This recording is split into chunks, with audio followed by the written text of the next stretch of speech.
नमस्कार दोस्तों।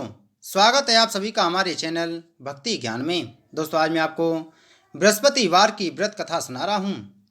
किसी गांव में एक साहूकार रहता था, जिसके घर में अन्न, वस्त्र और धन की कोई कमी नहीं थी।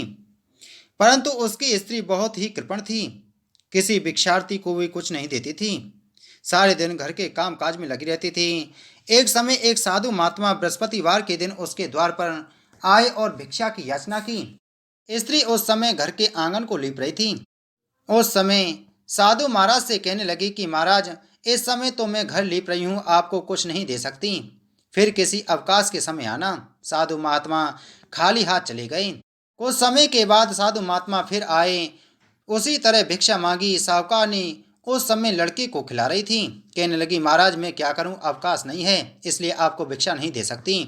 तीसरी बार महात्मा आए तो उसने उन्हें इसी तरह से टालना चाहा, परंतु महाराज जी कहने लगे कि यदि तुमको बिल्कुल ही अवकाश हो जाए तो मुझको भिक्षा दोगी। साहूकारनी कहने लगी कि हाँ महाराज, यदि ऐसा हो जाए तो आपकी बड़ी कृपा होगी। साधु महात्मा जी कहने लगे कि अच्छा, मैं एक उपाय बताता हूँ। तुम बृहस्पति को दिन चढ़ने पर उठो और सारे घर में झाड़ू लगाकर कूड़ा एक कोने में जमा करके रख दो। घर में चौका आदि मत लगाओ।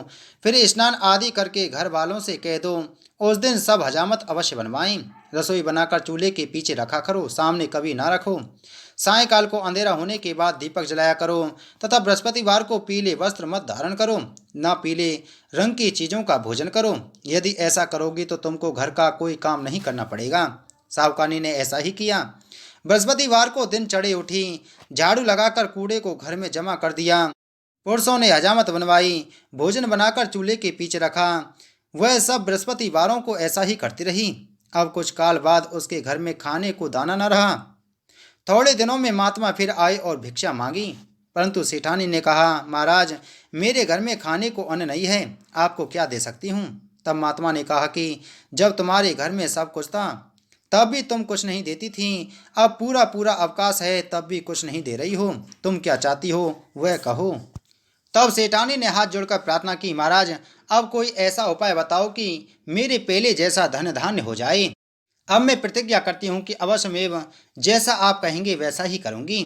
तब महात्मा ने कहा कि बृहस्पतिवार को प्रातःकाल उठकर स्नान आदि से निवृत्त हो, घर को गौ के गोबर से लीपो तथा घर के पुरुष हजामत ना बनवाएं। भूखों को अन्न जल देती रहा करो। ठीक सायंकाल दीपक जलाओ। यदि ऐसा करोगी तो तुम्हारी सब मनोकामनाएं भगवान बृहस्पति जी की कृपा से पूर्ण होंगी। सेठानी ने ऐसा ही किया। उसके घर में धन धान्य वैसा ही हो गया जैसा कि पहले था। इस प्रकार भगवान बृहस्पति जी की कृपा से वह अनेक प्रकार के सुख भोग कर दीर्घ काल तक जीवित रही। आइए सुनते हैं बृहस्पतिवार की दूसरी कथा। एक दिन इंद्र बड़े अहंकार से अपने सिंहासन पर बैठे थे और बहुत से देवता, ऋषि, गंधर्व, किन्नर आदि सभा में उपस्थित थे। जिस समय बृहस्पति जी वहां पर आए तो सबके सब उनके सम्मान के लिए खड़े हो गए, परंतु इंद्र गर्व के मारे खड़ा न हुआ। यद्यपि वह सदैव उनका आदर किया करता था। बृहस्पति जी अपना अनादर समझते हुए वहां से उठकर चले गए। तब इंद्र को बड़ा शोक हुआ कि देखो, मैंने गुरु जी का अनादर कर दिया, मुझसे भारी भूल हो गई है। गुरु जी के आशीर्वाद से ही मुझको यह वैभव मिला। उनके क्रोध से यह सब को नष्ट हो जाएगा, इसलिए उनके पास जाकर उनसे क्षमा मांगनी चाहिए, जिससे उनका क्रोध शांत हो जाए और मेरा कल्याण हो। ऐसा विचार कर इंद्र उनके स्थान पर गए। जब बृहस्पति ने अपने योग बल से यह जान लिया कि इंद्र क्षमा मांगने के लिए यहाँ आ रहा है, तब क्रोधवश उससे भेंट करना उचित नहीं समझकर वे अंतर्ध्यान हो गए। तब इंद्र ने बृहस्पति जी को घर न देखा। तब वे निराश होकर लौट आए। जब दैत्यों के राजा बृहस्पवर्मा को यह समाचार विदित हुआ तो उसने अपने गुरु शुक्राचार्य की आज्ञा से इंद्रपुरी को चारों तरफ से घेर लिया। गुरु की कृपा न होने के कारण देवता हारने व मार खाने लगे। तब उन्होंने ब्रह्मा जी को विनय पूर्वक सब वृतांत सुनाया और कहा कि महाराज दैत्यों से किसी प्रकार बचाइए। तब ब्रह्मा जी कहने लगे कि तुमने बड़ा अपराध किया है, जो गुरुदेव को क्रोधित कर दिया। अब तुम्हारा कल्याण इसी में हो सकता है कि त्वष्टा ब्राह्मण का पुत्र विश्वरूपा बड़ा तपस्वी और ज्ञानी है, उसे अपना पुरोहित बनाओ तो तुम्हारा कल्याण हो सकता है। यह वचन सुनते ही इंद्र त्वष्टा के पास गए और बड़े विनीत भाव से त्वष्टा से कहने लगे कि आप हमारे पुरोहित बनने की कृपा करें, जिससे हमारा कल्याण हो। तब त्वष्टा ने उत्तर दिया कि पुरोहित बनने से तपोबल घट जाता है, परंतु तुम बहुत विनती करते हो, इसलिए मेरा पुत्र विश्वरूपा पुरोहित बनकर तुम्हारी रक्षा करेगा। विश्वरूपा ने पिता की आज्ञा से पुरोहित बनकर ऐसा यत्न किया कि हरि इच्छा से इंद्र वृषवर्मा को युद्ध में जीतकर अपने इंद्रासन पर स्थित हुआ। विश्वरूपा के 3 मुख थे।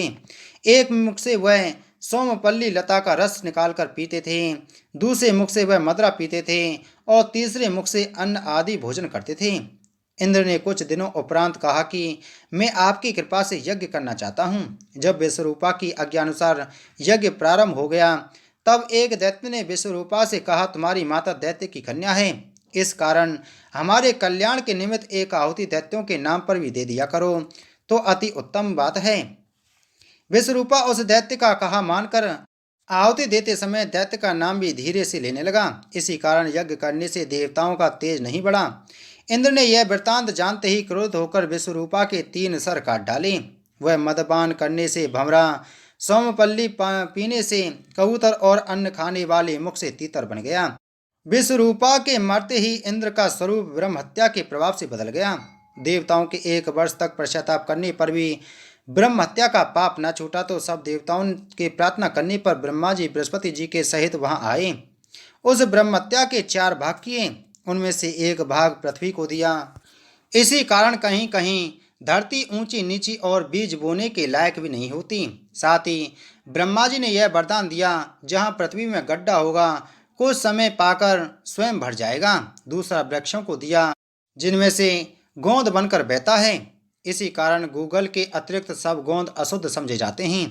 वृक्षों को यह वरदान भी दिया कि ऊपर से सूख जाने पर भी जड़ फिर फूट जाएगी। तीसरा भाग स्त्रियों को दिया। इसी कारण स्त्रियां हर महीने रजस्वला होकर पहले दिन चांडालिनी, दूसरे दिन ब्रह्मघातिनी, तीसरे दिन धोबिन के समान रहकर चौथे दिन शुद्ध होती हैं और संतान प्राप्ति का उनको वरदान दिया। चौथा भाग जल को दिया, जिससे फैन और सिवाल आदि जल के ऊपर आ जाते हैं। जल को यह वरदान मिला कि जिस चीज में डाला जाएगा वह बोझ में बढ़ जाएगा। इस प्रकार इंद्र को ब्रह्म हत्या के पाप से मुक्त किया। जो मनुष्य इस कथा को पढ़ता अथवा सुनता है, उसके सब पाप बृहस्पति जी महाराज की कृपा से नष्ट हो जाते हैं। बोलो बृहस्पति देव भगवान की जय।